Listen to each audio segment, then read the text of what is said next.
column called Pingala and Ida, and a hollow canal called Sushumna running through the spinal cord. At the lower end of the hollow canal is what the yogis call the lotus of the Kundalini. They describe it as a triangular in form. In the symbolical language of the yogis, there is a power called the Kundalini coiled up. When that Kundalini awakes, it tries to force a passage through this hollow canal, and as it rises step by step, as it were, layer after layer of the mind becomes open, and all the different visions and wonderful powers come to the yogi. When it reaches the brain, the yogi is perfectly detached from the body and mind. The soul finds itself free. The left is the Ida, the right Pingala, and that hollow canal, which runs through the center of the spinal cord, is the Sushumna.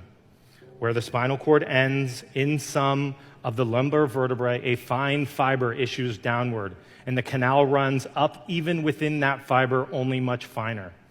The canal is closed at the lower end, which is situated near what is called the sacral plexus.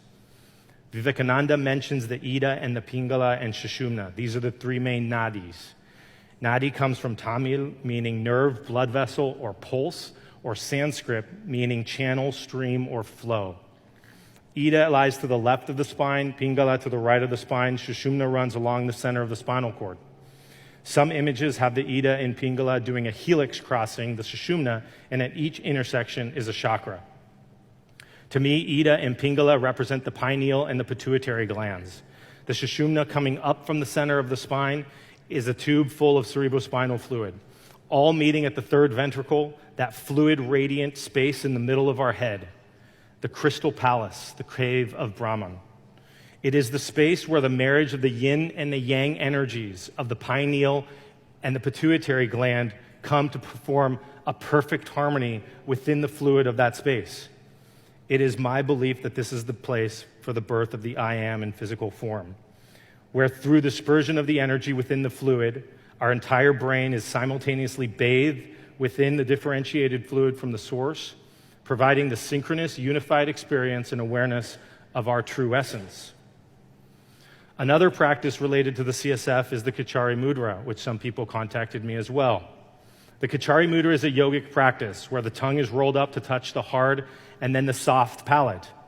Then with practice, it is inserted behind the uvula into the nasal cavity behind the palate. This may take months or even years of practice. Once inside the nasal cavity, the tongue can stimulate nerve centers that are connected to the brain. This produces a liquid that emanates from the roof of the cavity. That liquid has been called a nectar or amrit, which flows from the roof of the navel cavity. Amrit is a word for Sanskrit meaning without death or immortal, which bestows immortality. This mudra has been described to allow people to experience the vast expanse of consciousness when they taste this nectar. So how is this connected to the CSF? Well, here's your tongue, this muscle down here. This is your uvula. This is what you see here, the olfactory bulb. This is what you smell with. The olfactory bulb nerve fibers come through the cribriform plate. The cribriform plate is all bathed in CSF, and here's your nice little pituitary gland sitting. The spaces that you see up here is all cerebrospinal fluid. Could the amrit or nectar be the cerebrospinal fluid? I believe it may. Evolutionarily, the CSF system evolved as a way to receive signals and transmit information. Our ancestral CSF is seawater.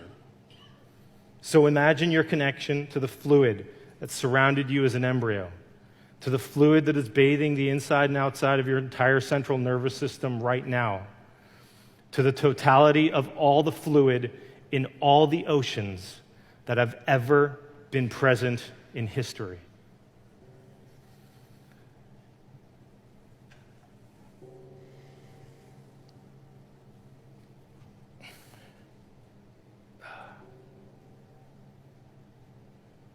It's not showing.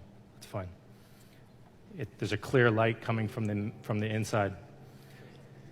Does it show? Oh, it does. I don't see it.